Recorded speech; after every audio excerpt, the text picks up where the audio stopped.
Today, we begin Romance of the Three Kingdoms. As the old saying goes, the empire, long divided, must unite, long united, must divide. But in the eyes of true strategists, chaos is never merely a disaster. It is also an entrance ticket, a chance for the world to be reshuffled.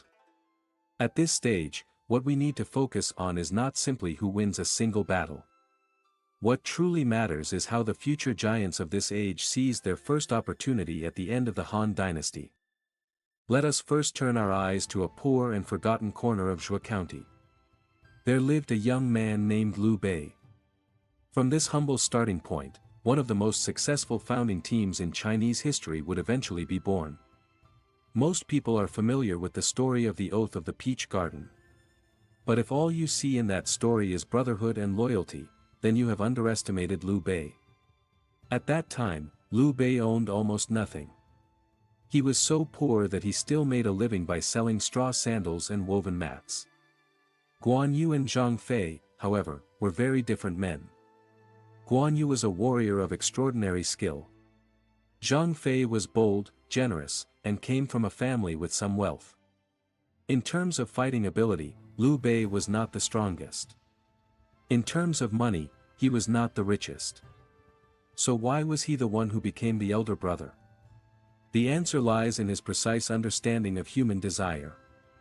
Liu Bei offered the most valuable resource available in that age: the political legitimacy of the Han imperial bloodline, and a grand vision to serve the state above, and bring peace to the common people below. In modern terms, this was very much like a startup.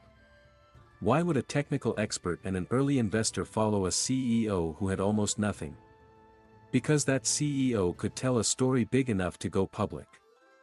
He could define the company's mission, values, and future. The Oath of the Peach Garden was not only a romantic tale of brotherhood. At its core, it was the reorganization of three different kinds of resources from three different social levels through a spiritual contract. This gives us a very clear lesson for the modern world. In the earliest stage of building a team, if you have no money and no resources, then you must have the ability to define a vision. You must use values to bind your core partners. A team held together only by profit can walk for a while. But a team held together by ideals can walk much farther. However, while Liu Bei, Guan Yu, and Zhang Fei were still struggling their way up from the bottom, the true destroyer had already arrived at the center of imperial power in Luoyang. That man was Dong Zhuo. If the Yellow Turban Rebellion was only a disease on the skin of the Han Dynasty, then Dong Zhuo was the cancer inside its bones. He led his troops into the capital and relied on the military force in his hands to do something that many people had imagined, but no one had dared to do. He deposed the emperor. Dong Zhuo's arrival shattered every unspoken rule of politics. He was not only cruel. More importantly, he did not understand the art of power. His appetite was too ugly. His methods were too direct. He did not play the game carefully. He simply overturned the table. Yet it was precisely this chaos that gave another ambitious hero his chance to step onto the stage. That man was Cao Cao. At this moment, Cao Cao was still only a minor official among the ministers. He did not yet possess great armies or territory. But he understood one essential truth. When order collapses, whoever can stand in the name of justice and challenge evil will instantly gain enormous political reputation. And so came the famous scene of Cao Cao presenting the dagger. In the novel, Cao Cao borrowed Wang Yun's 7-star dagger and attempted to assassinate Dong Zhuo. But Dong Zhuo saw the flash of the blade in a mirror.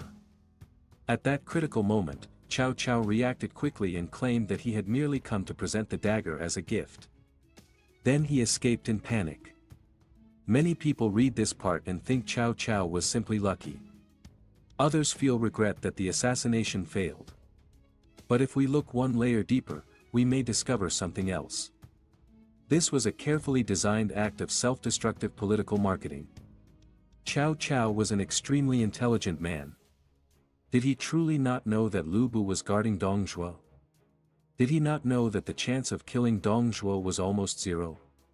Of course he knew. But he still chose to do it. Because what he was calculating was not only life and death. He was calculating reputation. When all the ministers of the court only dared to cry in private, Cao Cao was the only one who dared to draw a blade against Dong Zhuo. Whether the assassination succeeded or failed was not the most important point. As long as Cao Cao survived and escaped, he would no longer be merely an ordinary official inside the system.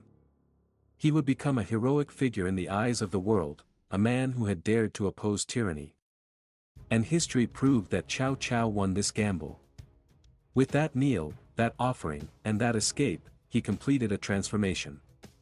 He was no longer just a bureaucrat within the imperial court. He had begun to become an independent warlord.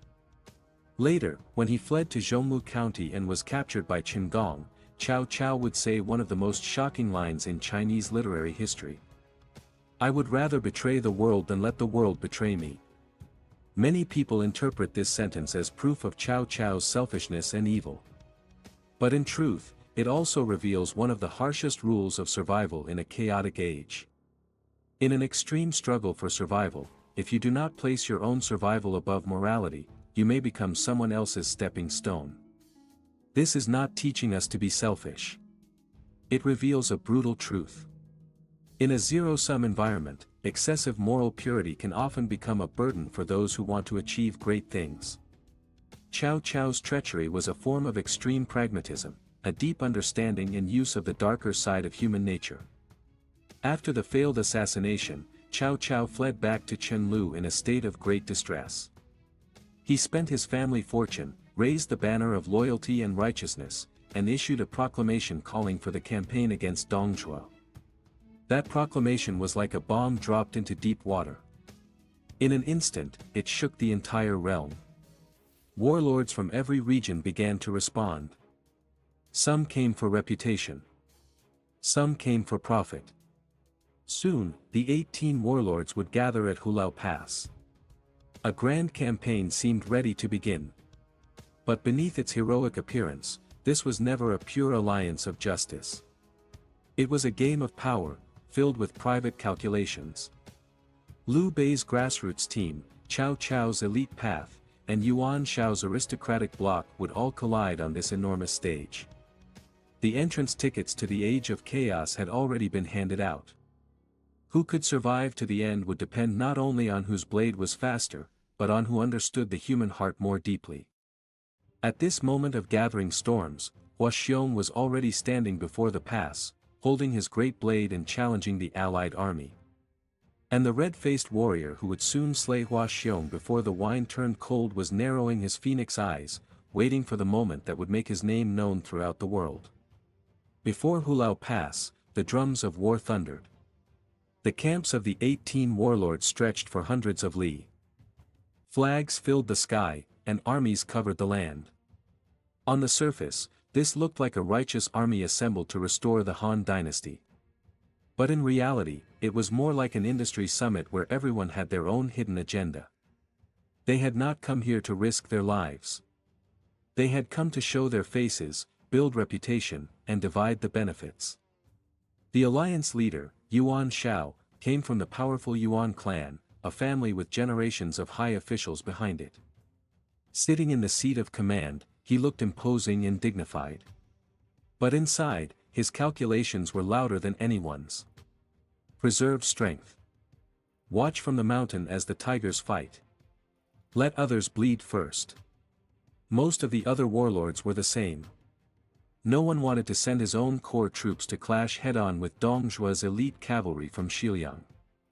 When Hua Xiong killed several generals in succession, the atmosphere inside the allied camp became extremely awkward. The warlords who usually boasted about the strength of their armies now all became silent cowards. This is a classic disease of large organizations. From the outside, they look enormous. They appear rich in resources and manpower. But once a real crisis arrives, each department shifts responsibility to another. Decision-making becomes slow and inefficient. No one is willing to take responsibility. And just at this moment, when everyone hesitated, a mounted archer stepped forward. Guan Yu. He was 9 chi tall, with a beard 2 chi long, phoenix eyes, and silkworm-like brows. Holding his green dragon crescent saber, he requested permission to go out and fight. Yuan Shu, a mediocre man who judged people only by birth and status, immediately shouted in anger. How dare a mere mounted archer speak so wildly here? But Cao Cao was different. He had a sharp eye for talent. Not only did he stop Yuan Shu, he personally poured a cup of warm wine for Guan Yu, wishing him victory. Pay attention to this cup of wine. It was not merely wine. It was Cao Cao's angel investment in talent. Guan Yu did not drink the wine. He only said, "Keep the wine warm. I shall return shortly." Then he mounted his horse and rode out with his blade. A moment later, the drums outside the pass thundered like the collapse of heaven and earth. Before the warlords could even react, Guan Yu had already returned, carrying Hua Xiong's head. He threw it to the ground. And that cup of wine was still warm. Slaying Hua Xiong before the wine turned cold, this scene is filled with powerful imagery and dramatic force. It not only established Guan Yu's status as a god of war, but also struck a heavy blow against the rigid hierarchy of birth and class. In an age that cared deeply about family background and social rank, Liu Bei, Guan Yu, and Zhang Fei proved with strength that true heroes are not judged by where they come from. What followed was the even more blood-stirring battle. The three heroes fighting Lu Bu. Lu Bu was known as the greatest warrior of the three kingdoms. Mounted on the red hare horse, wielding the sky-piercing halberd, his presence carried a crushing sense of destruction. Gongsun Zan was defeated. The warlords panicked. At that moment, Zhang Fei roared like thunder and charged forward. Guan Yu soon joined the attack. Finally, Liu Bei also drew his twin swords and entered the battle. The three men surrounded Lu Bu and fought him in a swirling, brutal struggle. The meaning of this battle went far beyond victory or defeat. It broke the myth that Lu Bu was invincible. It also allowed Liu Bei, Guan Yu, and Zhang Fei, this fierce and compact team, to enter the ranks of the heroes of the realm in a single moment. This is the survival rule of a startup team. If you want to become known, you must dare to challenge the leader of the industry. Even if you only fight him to a draw, you have already won.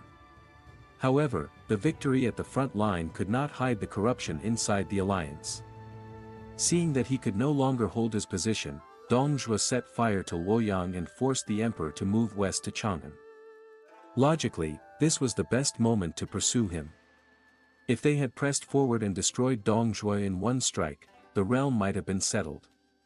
Cao Cao excitedly urged the alliance to give chase. But what about Yuan Shao and the other warlords? They drank wine, exchanged cups, and made excuses. They claimed that the army lacked provisions. They said the horses were exhausted. In short, they simply refused to move. They had come to oppose Dong Zhuo not because they truly cared about the emperor or the Han Dynasty. They had come to gain political capital. Now that Dong Zhuo had fled and territory had been left open, what they truly cared about was not the emperor's life or death, but how to seize the empty territory and expand their own power. Next chapter continues. Chapter 2, The Price of Legitimacy. In the previous chapter, we saw how the Han Empire began to collapse, how Liu Bei's small team entered the stage, and how Cao Cao used danger itself to win political reputation. But after Dong Zhuo burned Luoyang and fled west, the so-called alliance of heroes began to reveal its true nature. They drank wine, exchanged cups, and made excuses. They claimed that the army lacked provisions. They said the horses were exhausted. In short, they simply refused to move. They had come to oppose Dong Zhuo not because they truly cared about the emperor or the Han Dynasty. They had come to gain political capital.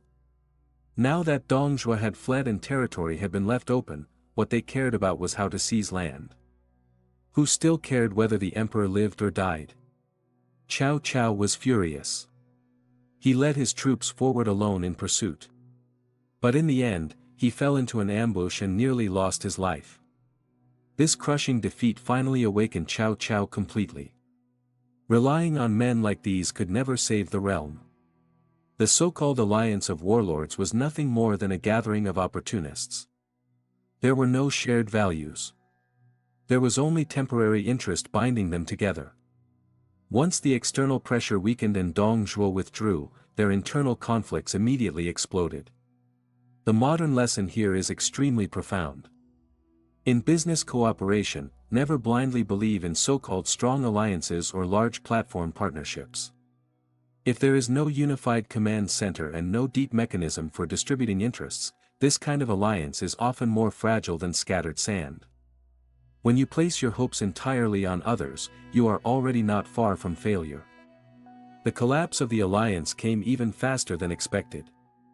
The first to rush into the ruins of Luoyang was Sun Jian, the fierce tiger of Jiangdong. Inside a dry well, he discovered something deadly. The imperial seal. This stone, carved with the words, "Received from heaven, may the mandate live long and prosper," instantly awakened the greed deep inside Sun Jian's heart. He believed that by possessing the imperial seal, he could possess the realm. But he did not understand that this was not a treasure. It was a death warrant. In order to hide the imperial seal for himself, Sun Jian secretly withdrew. But on his way back, he was intercepted by Liu Biao's forces. A great star of the age fell. He died beneath a storm of blades. Sun Jian's death tells us one brutal truth. When your strength is not yet enough to support your ambition, possessing a core resource too early may bring disaster upon you. The imperial seal itself had no power. Its power came from the person who was able to control it. After this, the anti-Dong Zhuo alliance completely dissolved. The realm entered an even more chaotic age of divided warlords. Liu Bei continued to wander, searching for a place where he could finally settle.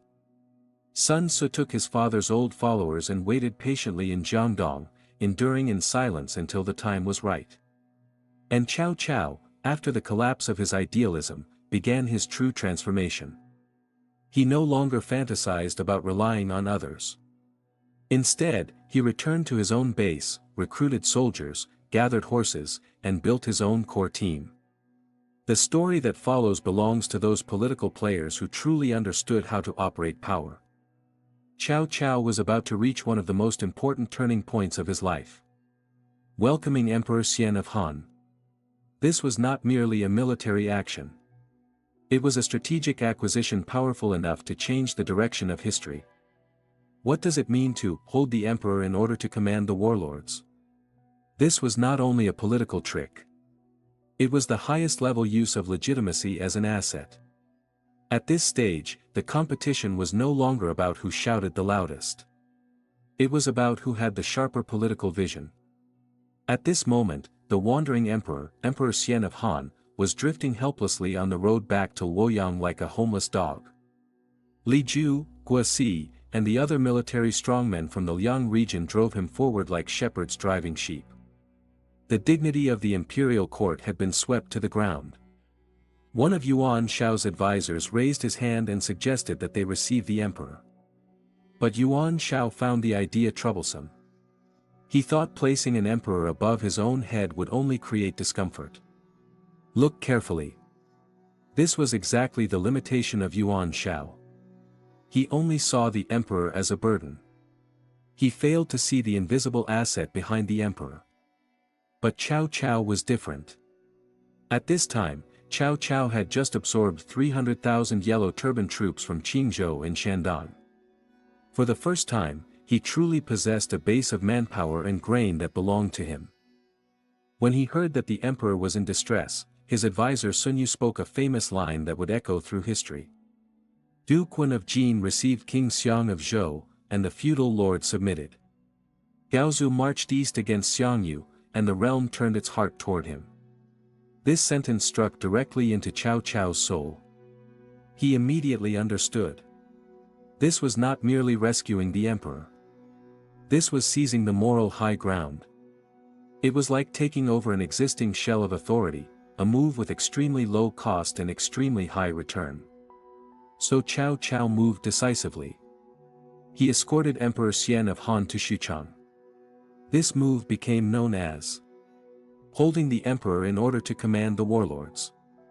Cao Cao himself called it serving the Son of Heaven in order to command those who refuse to obey. This became the core business model of Cao Cao's entire political group. From that moment on, every official order issued by Cao Cao became an imperial decree. Whoever Cao Cao attacked could be labeled a rebel. This kind of political dimensional strike instantly allowed Cao Cao to open a gap between himself and the other warlords. This gives us a clear lesson. In business competition, it is not enough to keep your head down and work hard. You must also raise your head and look at the road ahead. So-called opportunities are often created by the strong.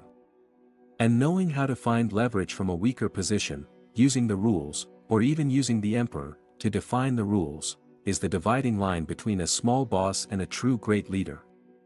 While Cao Cao was busy controlling the imperial court, Liu Bei's life was becoming increasingly difficult.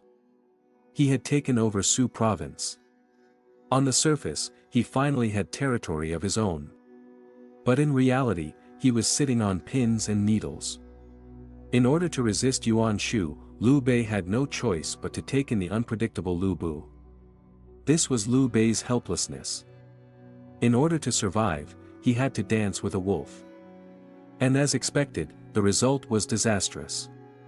As soon as Liu Bei left to fight Yuan Shu, Lu Bu attacked Su province from behind. He seized Liu Bei's wife and children. In an instant, Liu Bei was thrown back to where he had started. He could only station himself at Xiaopei, almost like a gatekeeper under Lu Bu. But it was in this desperate situation that the famous scene of discussing heroes over warm wine took place. After Cao Cao destroyed Lu Bu, he brought Liu Bei back to Xuchang. In order to avoid Cao Cao's suspicion, Liu Bei spent every day planting vegetables in the back garden, pretending to be a man with no great ambition. One day, when the plums were yellow and the rain was falling, Cao Cao invited Liu Bei to drink. When the wine had reached the middle of the feast, Cao Cao suddenly asked, "Xuanda, you have traveled across the realm. You must know who the heroes of this age are." Liu Bei pretended to be foolish. He listed names such as Yuan Shao, Yuan Shu, Liu Biao, and others. Cao Cao rejected them one by one. Finally, he pointed at Liu Bei, then pointed at himself, and said the sentence that nearly frightened Liu Bei out of his soul. "In all the world, the true heroes are only you and I." This was not merely a test. This was top-level psychological warfare. Cao Cao had an extremely accurate eye for people. He knew that Liu Bei was a hidden dragon, and sooner or later, this dragon would rise into the sky. At that moment, thunder suddenly roared. The chopsticks in Liu Bei's hand fell to the ground. He immediately used the thunder as an excuse, saying that he had dropped them because he was afraid of the storm. This one small fall revealed Liu Bei's survival wisdom. Show weakness. When facing an opponent whose strength is far greater than your own, exposing ambition is the same as seeking death. Only by disguising yourself as a harmless white rabbit can you numb the vigilance of the tiger.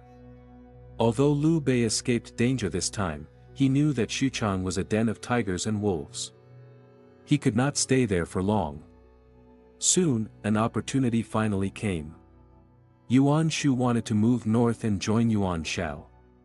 Liu Bei volunteered to lead troops and intercept him.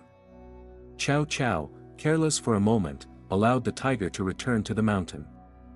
Once Liu Bei left the city, he was like a bird entering the forest, like a fish returning to the sea. He would never come back. By the time Cao Cao regretted it, there was nothing he could do. At this point, the situation in the north had already become clear. Gongsun Zan had been destroyed by Yuan Shao. Yuan Shao had unified the lands north of the Yellow River. He commanded several provinces, possessed vast armies, and controlled enormous resources. At that time, he was the absolute giant among the warlords.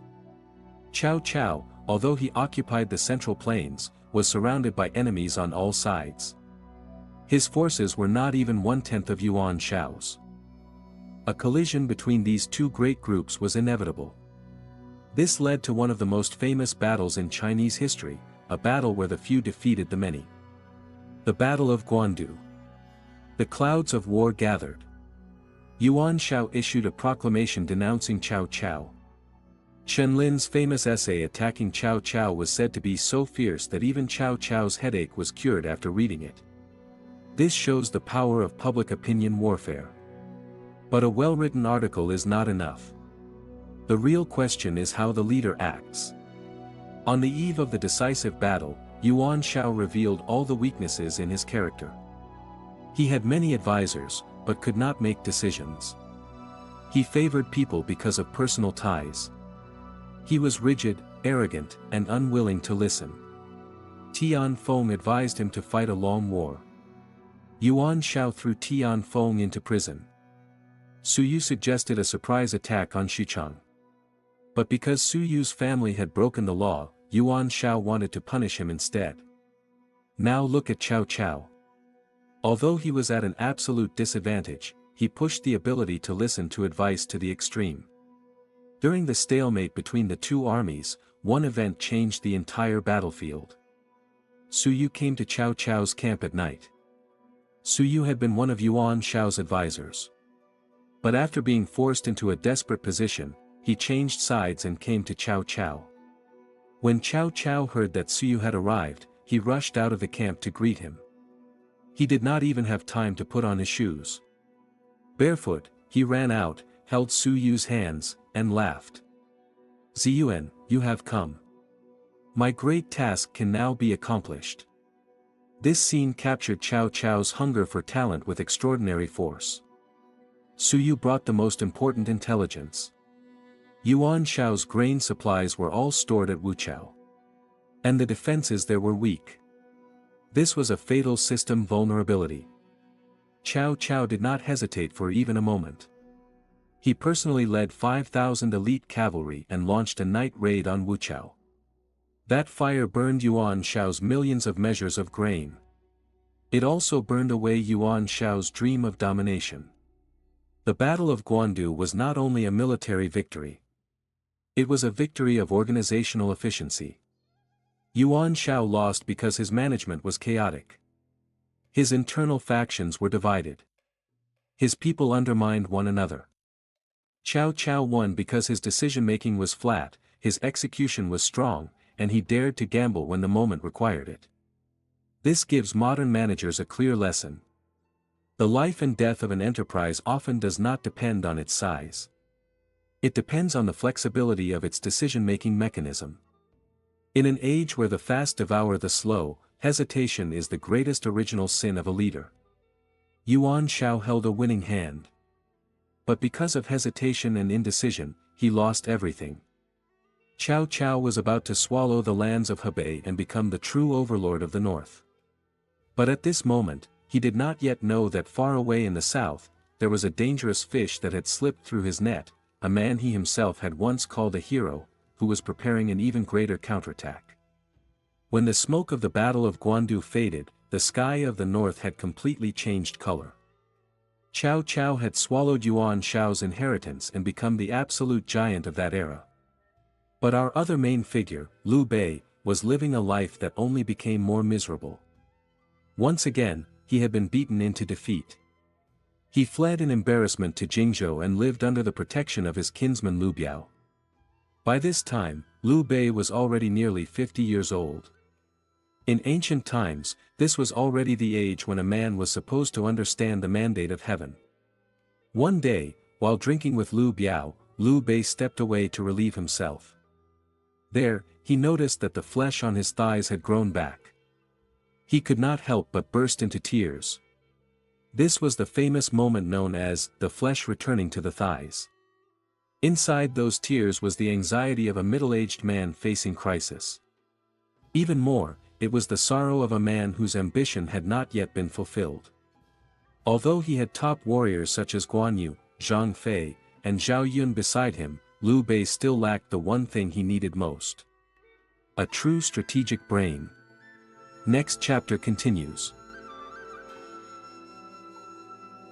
Chapter 3, The Strategic Brain Behind a Broken Hero. In the previous chapter, we saw Cao Cao rise through legitimacy, Yuan Shao collapse through hesitation, and Liu Bei fall once again into hardship. By the end of that chapter, Liu Bei had fled to Jingzhou and was living under the protection of his kinsman Liu Biao. He had Guan Yu, Zhang Fei, and Zhao Yun beside him, warriors strong enough to shake the battlefield. But Liu Bei still lacked the one thing he needed most: a true strategic brain. By this time, Liu Bei was already nearly 50 years old. In ancient times, this was already the age when a man was supposed to understand the mandate of heaven. One day, while drinking with Liu Biao, Liu Bei stepped away to relieve himself. There, he noticed that the flesh on his thighs had grown back. He could not help but burst into tears. This was the famous moment known as the flesh returning to the thighs. Inside those tears was the anxiety of a middle-aged man facing crisis. Even more, it was the sorrow of a man whose ambition had not yet been fulfilled. Although he had top warriors such as Guan Yu, Zhang Fei, and Zhao Yun beside him, his team was still like a headless fly. They rushed from place to place, fought one battle and moved to another, and still suffered defeat again and again. Why? Because he lacked a brain. He lacked a strategist who could help him design the structure from the highest level. And it was at this moment that Su Shu appeared. He was like a flash of lightning cutting through the fog around Liu Bei. Su Shu helped Liu Bei win a beautiful small victory, allowing Liu Bei to taste for the first time the sweetness of defeating an enemy through intelligence. Unfortunately, good times did not last long. Cao Cao used a scheme to lure Su Shu away. Before leaving, Su Shu turned back and recommended Zhuge Liang. Pointing toward the direction of Longzhong, he told Liu Bei that this man was no ordinary talent. He could not be measured as an ordinary person. If Liu Bei wanted him, he would have to go in person and invite him with true sincerity. What followed was the story that almost everyone knows. The 3 visits to the thatched cottage. But pay attention. We should not be moved only by Liu Bei's humility in the novel. We must understand the deeper logic of this power game. At that time, Zhuge Liang was only 27 years old.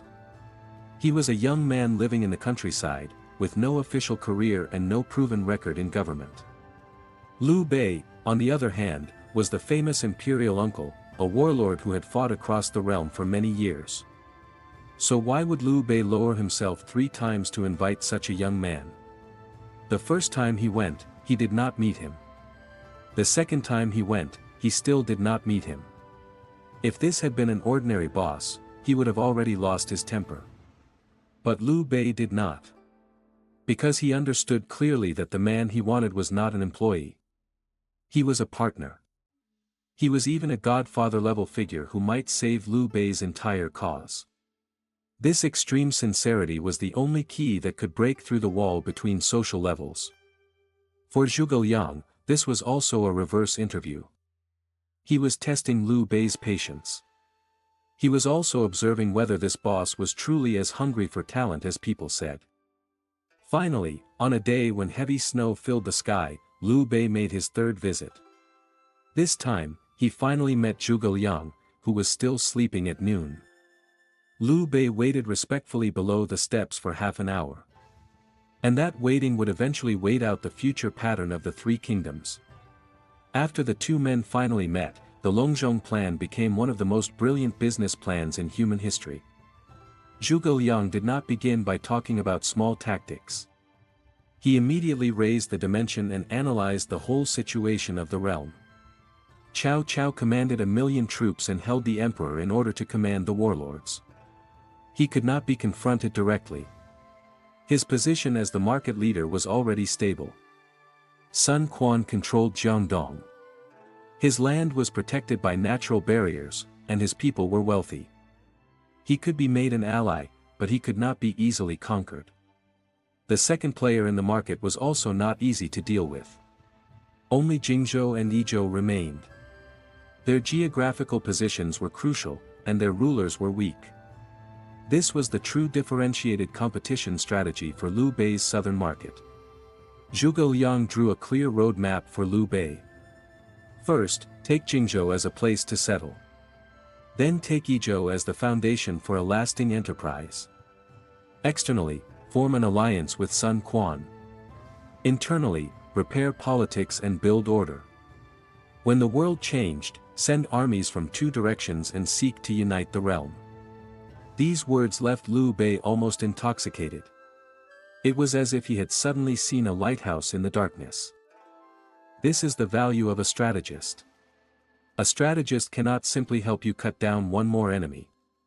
But he can tell you why you must strike, whom you must strike, and in which direction your blade should fall. Zhuge Liang's emergence marked a qualitative transformation for Liu Bei's group. It was no longer merely a rough grassroots team. It was beginning to become a real political and military organization. But reality soon poured a basin of cold water over this new team. Cao Cao's great army from the north arrived. Liu Biao died. His son Liu Cong surrendered directly. Liu Bei had no choice but to flee once again. This time, the escape was even more tragic. This was the Battle of Changban. In this great rout, Zhao Yun charged in and out of the enemy lines to rescue Liu Bei's infant son, Adu. Zhang Fei stood at Changban Bridge and roared back Cao Cao's soldiers. These were the shining moments of the warriors. But what deserves even deeper thought is Liu Bei's behavior.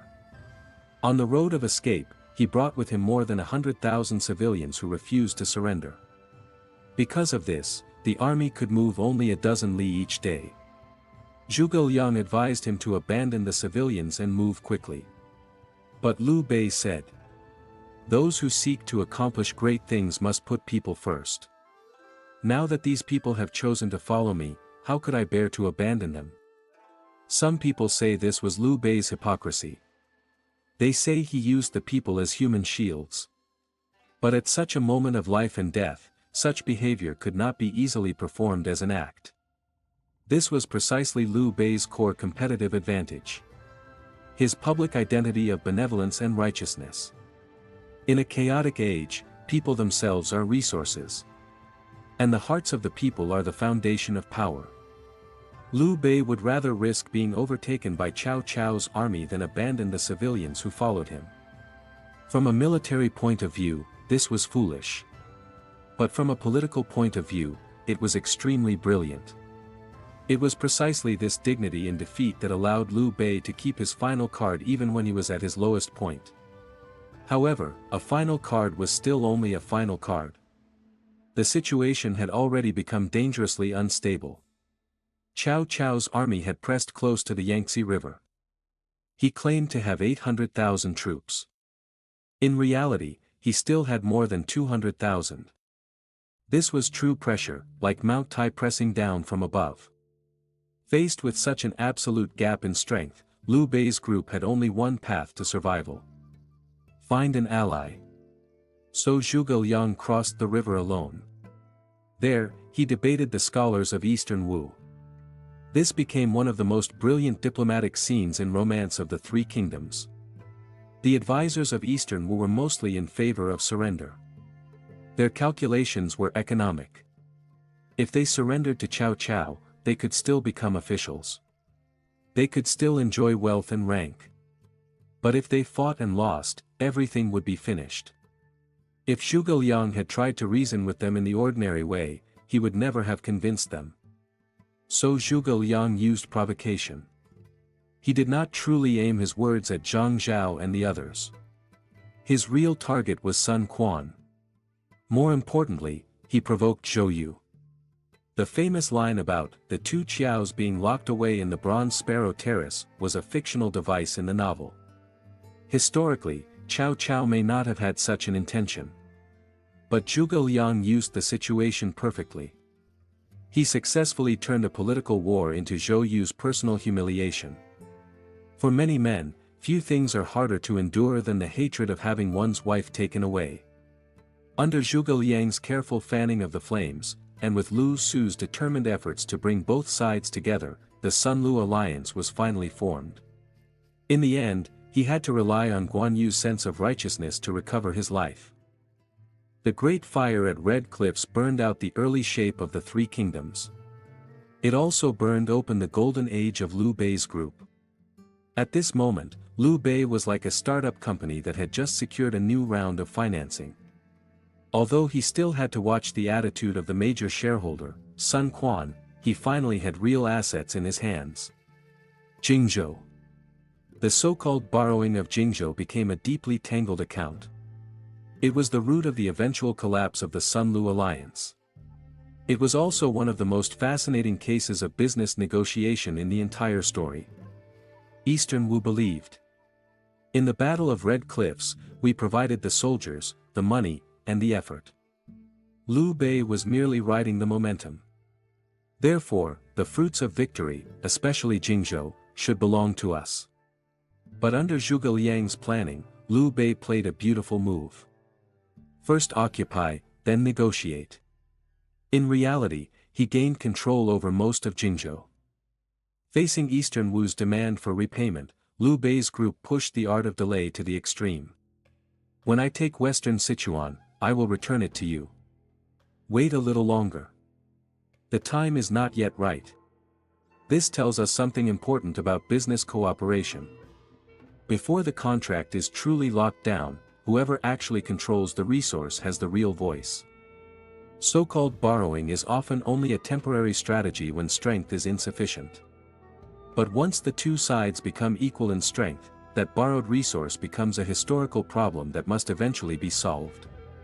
With Jingzhou as a springboard, Liu Bei could finally carry out the second step of the Longzhong plan. Entering Sichuan. Liu Zhang of Yizhou was weak and incompetent. But he controlled the land of abundance. This was a piece of fat meat that everyone wanted to eat. Liu Bei entered Sichuan under the banner of helping his kinsman defend against Zhang Lu. But in essence, this was a classic hostile takeover. Liu Zhang invited the wolf into his house. In the end, he handed over his own enterprise with his own hands. During this process, we also saw the strategic planning of the young phoenix, Pang Tong. At Luofeng Slope, Pang Tong took a deadly risk in order to give Liu Bei a proper name and justification for action. He used his own blood to create the excuse for Liu Bei to advance. This once again proves a cruel truth. The road to the throne has never been paved with kindness. It has always been paved with blood. After taking Yizhou, Liu Bei was honored as king of Hanzhong. This was the peak moment of his life. From a ruined man who once sold straw sandals and woven mats, to a ruler who held one part of the divided realm, he had spent a full 30 years. At this moment, the Shu Han group seemed stronger than ever. In civil affairs, it had Zhuge Liang and Fa Zheng. In military power, it had the 5 tiger generals. Its territory stretched across Jingzhou and Yizhou. It seemed that the dream of restoring the Han Dynasty was now only one step away. Next chapter continues. Chapter 4, The Collapse After the Summit. In the previous chapter, Liu Bei finally reached the peak of his life. From a ruined man who once sold straw sandals and woven mats, he had become a ruler who held one part of the divided realm. After 30 long years, the Shu Han group seemed stronger than ever.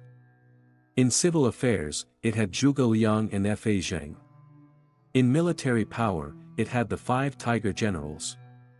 Its territory stretched across Jingzhou and Yizhou. It seemed that the dream of restoring the Han Dynasty was now only one step away. But the summit often marks the beginning of crisis. Just when Liu Bei was at his most confident, trouble broke out in Jingzhou. Guan Yu, the man later worshipped as the Saint of War, revealed the fatal weakness in his character at this stage. Arrogance. Guan Yu launched the campaign against Fancheng. He flooded the enemy forces, captured Eugene, executed Pang De, and shook the entire realm with his power. His victories frightened Cao Cao so deeply that Cao Cao even considered moving the capital. This was the brightest moment of Guan Yu's military career. But it was also the beginning of his tragedy. In Guan Yu's eyes, there was only Cao Cao in the north. He completely ignored Sun Quan, the ally behind him. His attitude toward Eastern Wu was extremely contemptuous. When Sun Quan asked to arrange a marriage between his son and Guan Yu's daughter, Guan Yu responded with a sentence that destroyed the entire diplomatic relationship. How can the daughter of a tiger be married to the son of a dog? This was not merely low emotional intelligence. It was severe strategic short-sightedness. In the struggle of the three kingdoms, Shu Han was the weakest side. It had to cooperate with Eastern Wu in order to resist Cao Cao. Guan Yu's arrogance gave way and Wu a reason to join hands against him. Lu Meng crossed the river in white clothes and launched a surprise attack on Jingzhou. This special operation directly cut off Guan Yu's path of retreat. The families of the frontline soldiers were now under Eastern Wu's control. The morale of Guan Yu's army collapsed in an instant. The once invincible Lord Guan was finally defeated and forced to retreat to Maicheng. In the end, he was captured and executed. Guan Yu's death was one of the greatest turning points in romance of the Three Kingdoms. It was not only the fall of a hero. It was also the turning point of Shu Han's national destiny. The strategic vision of the Longzhong plan, sending armies from two directions, was completely shattered. Shu Han lost half of its territory and many of its most elite troops. Even more terrifying, Guan Yu's death triggered a chain reaction that dragged the entire group into an emotional abyss. This brings us to Zhang Fei. After hearing the news of his second brother's death, Zhang Fei was devastated. But the way he released his grief was to whip his soldiers and give them impossible tasks. In the end, he was assassinated by his own subordinates, Fan Jiang and Zhang De. Two mighty warriors who were said to be worth 10,000 men did not die on the battlefield in a heroic charge. One died because of arrogance. The other died because of violent temper.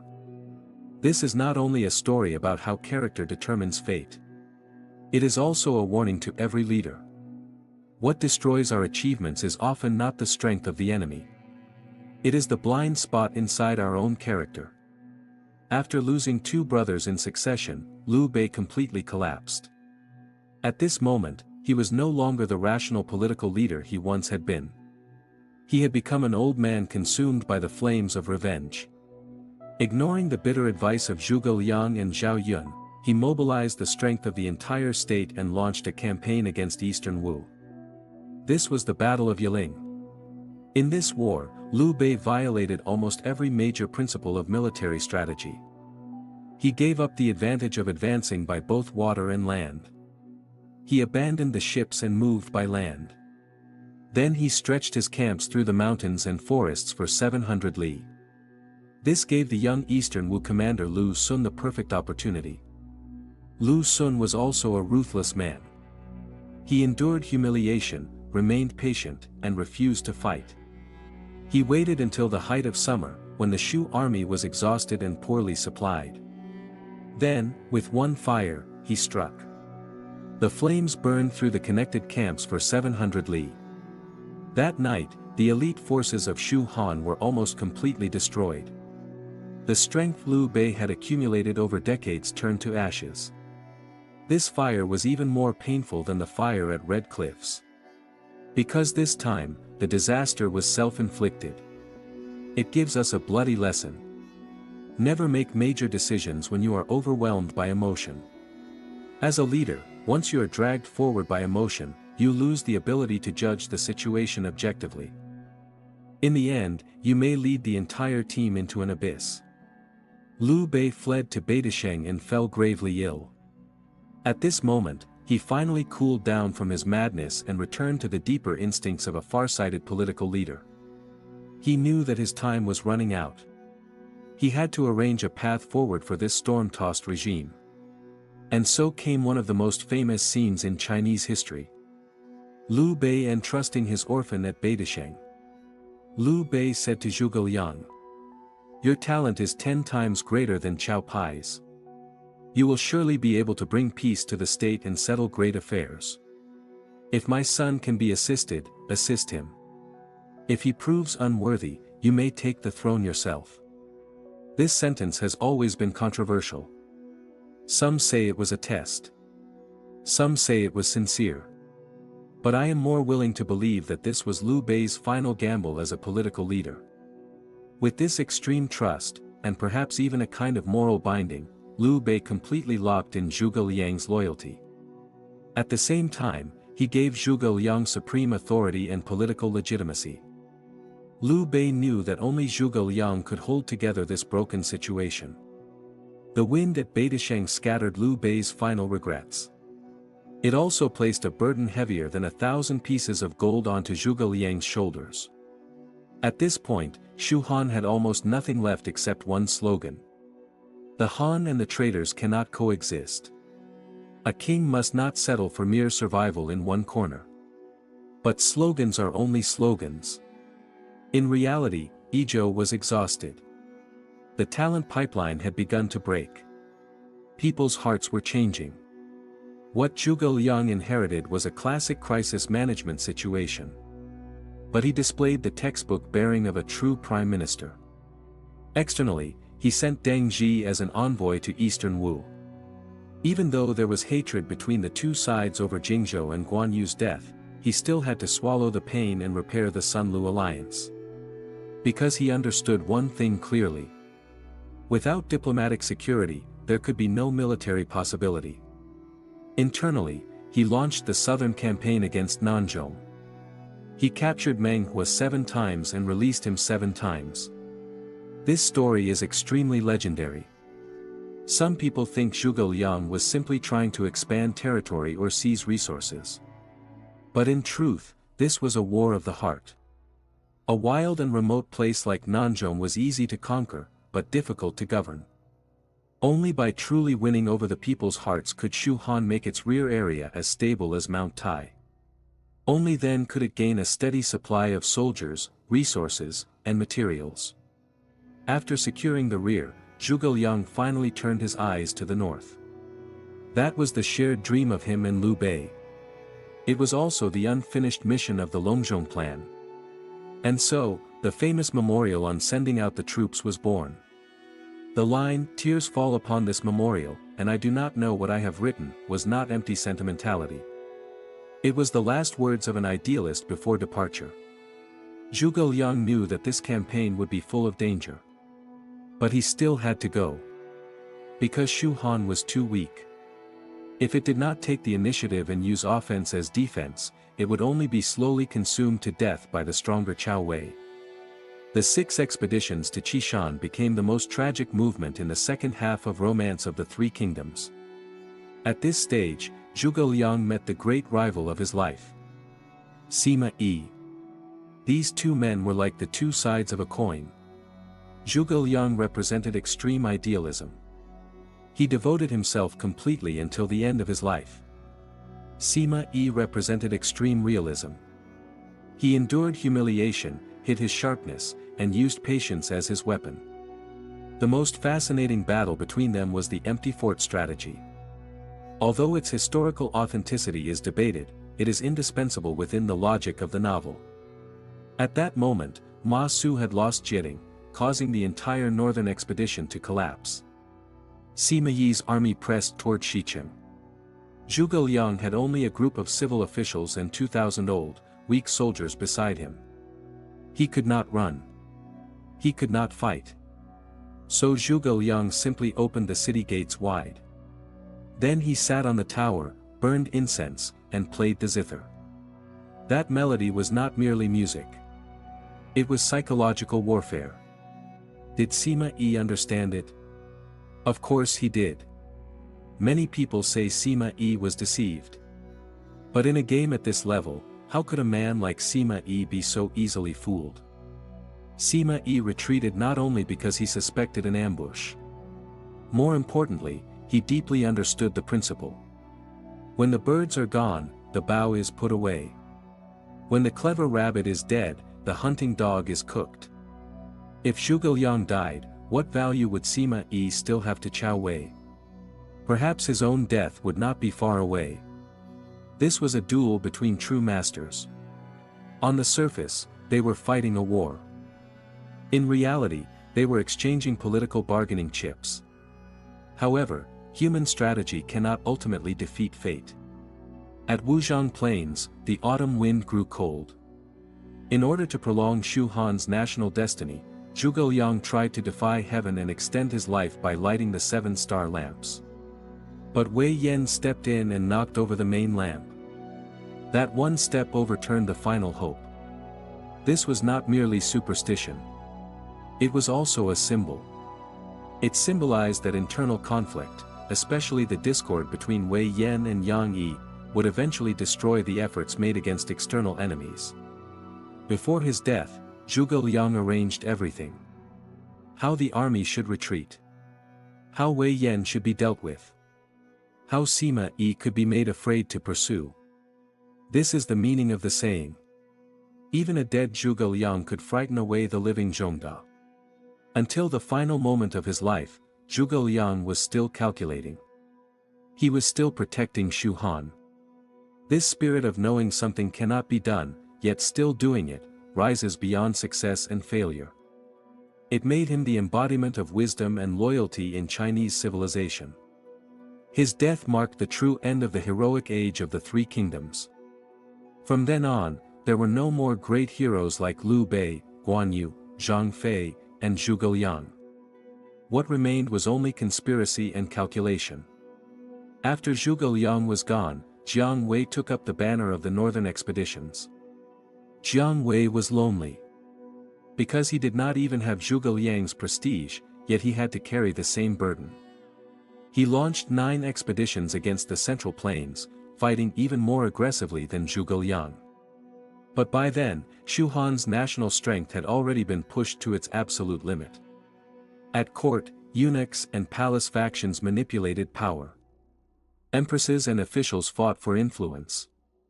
The later lord, Liu Shan, sank into comfort and pleasure, almost forgetting the land his father had spent his life trying to restore. This was a desperate cycle of collapse. At the front, soldiers were bleeding. At the rear, the powerful were digging holes beneath the foundation. Finally, Deng Ai crossed Yinping by a hidden route. This was a gambler's military adventure. But he won the gamble. Facing the Wei army that seemed to fall from the sky, Liu Shan chose surrender. And just like that, the Shu Han state that Liu Bei had struggled for his entire life to build came to an end. Jiang Wei was unwilling to accept this ending. He wanted to make one final attempt.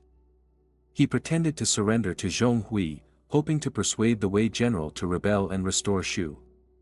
But the plan was exposed. Jiang Wei died in the chaos. Legend says that when his body was cut open, his gallbladder was as large as a fighting measure. This was the last blood and courage of the Three Kingdoms. It was also the final spark of idealism before everything was swallowed by reality. The story that followed was less glorious, yet even more ironic. The Sima family outlived everyone. Sima Yi outlived Cao Cao's heirs. He outlived Zhuge Liang. His family waited, endured, and slowly took control of Cao Wei from within. By the time of Sima Zhao, everyone already knew his ambition. As the saying goes, Sima Zhao's heart is known to every passerby. And when power reached his son Sima Yan, the final mask was removed. Sima Yan forced the ruler of Wei to abdicate and established the Jin dynasty. Eastern Wu, under Sun Hao, had also fallen into cruelty and decay. When Wang Jun's tower ships sailed down the river from Izhou, the old defense of the south could no longer hold. In the year 280, Wu fell. The Three Kingdoms returned to one empire.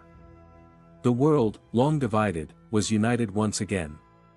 But was this truly a perfect ending? No. The unification of the Jin dynasty did not bring back the strength and order of the Han.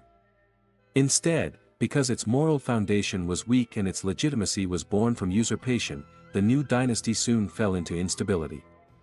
Not long after, the War of the Eight Princes erupted. Then came the even darker chaos of the Five Barbarians. The age of division did not truly end. It merely changed its name. When we look back at the vast story of romance of the Three Kingdoms, what do we really see? We see the ideal of the oath of the Peach Garden. We see the burning brilliance of red cliffs. We see the cold autumn wind over Wujiang plains. We see one living soul after another struggling, fighting, burning, and fading within the flood of history. Cao Cao's ruthless heroism. Liu Bei's benevolent ambition. Guan Yu's pride. Zhuge Liang's loyalty. Sima Yi's endurance. Together, they wrote an encyclopedia of human nature. This book records more than a period of history from the late 2nd century to the 3rd century. It records the eternal survival wisdom and spiritual imagination of the Chinese people. Power rises and falls. Alliances form and break. Heroes gather and disappear. But human desire, loyalty, ambition, fear, pride, and regret never truly change. That is why Romance of the Three Kingdoms is not only a story of ancient war. It is a mirror. It shows us how people make choices when order collapses. It shows us how ideals are tested by reality.